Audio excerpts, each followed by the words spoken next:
Best Guide for Beginners. Are you looking at your Monzo app every day and wondering, what are Monzo Investments, and is this the right place for me to start putting my money to work? I was in the exact same spot a few months ago. I'd successfully used Monzo for budgeting and saving, but the idea of investing felt complex and honestly, a little scary. So, I dug in, used Monzo's investment options, and this is the simple, straight-to-the-point guide I wish I had when I was starting. First, let's get one thing clear. Monzo is not a comprehensive, advanced brokerage like Hargreaves Lansdown or Interactive Investor. It's designed for simplicity and convenience. You're buying into 3 ready-made funds managed by their partner, BlackRock. This is crucial, as it means you're not picking individual stocks like Apple or Tesla.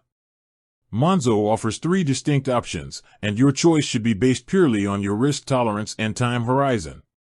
The 3 Monzo investment options.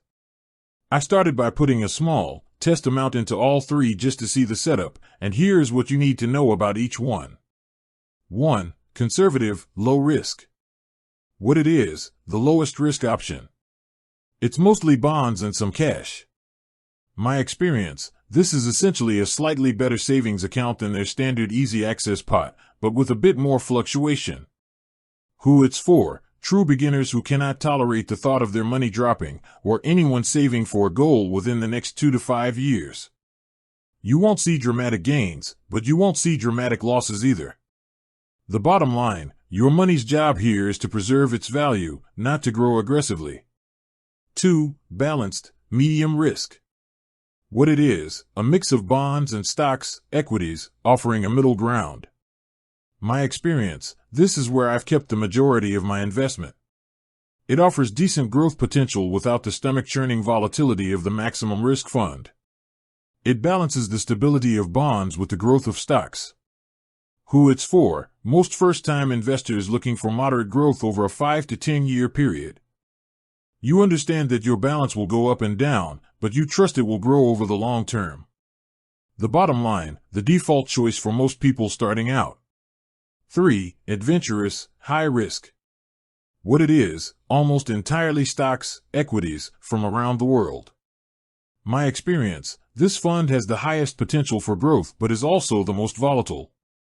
I've seen it drop 5% in a single month. If you need this money in the short term, you could be forced to sell at a loss.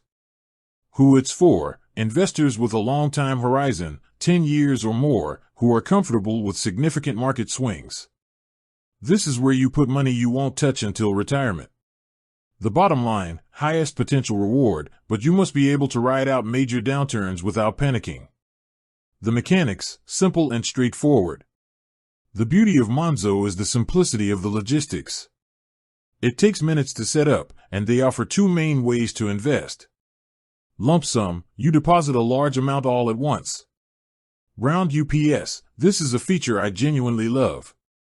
You can set it so every time you spend £3.60 on coffee, Monzo rounds up to £4, and the extra 40p goes directly into your chosen investment pot. This is powerful for investing without feeling it and is a perfect psychological trick for beginners. One final, critical detail to remember is the cost. Monzo charges a fee of 0.59% per year. This is competitive for a ready-made, managed investment solution. For every £1,000 you invest, you will pay £5.90 a year. It's automatically deducted from your pot. So, to summarize my entire experience and recommendation, if you are a beginner and your goal is to save for 5 years or more, I would recommend starting with the balanced fund and utilizing the Roundups feature. You automate your investment, you benefit from a diversified portfolio, and you get comfortable with the process before you ever need to think about complicated stock picking. With that said, thanks for watching and until next time.